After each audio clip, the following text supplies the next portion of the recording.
নমস্কাৰ আবৃত্তি কৰিবলৈ আগবাঢ়িছোঁ শ্ৰদ্ধাৰ ধৰ্মেন্দ্ৰ বৰাদেৱৰ কবিতা মই ক'তোৱেই নাই।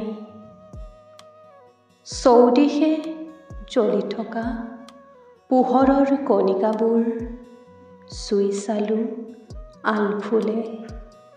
সিহঁতৰ বুকুতো আছে এন্ধাৰৰ দুখ। সন্ধিয়াৰ জোনটোৱে অপেক্ষা কৰে এটা দিন, ৰাতিলৈ উজ্জ্বল জোনটোৰো বুকুত থাকে এঘাই দুখ কলা।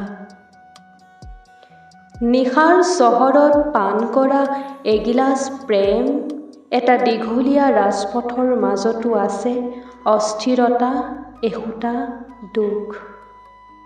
সুখৰ চৰাইটি উৰি ফুৰিছে নিজকে বিচাৰি, গাঁৱৰ পৰা চহৰলৈ, নদীৰ পৰা সাগৰলৈ, নিজকে হেৰুৱাই অনুভৱ কৰিছে মই ক'তোৱেই নাই, মই ক'তোৱেই নাই। ধন্যবাদ।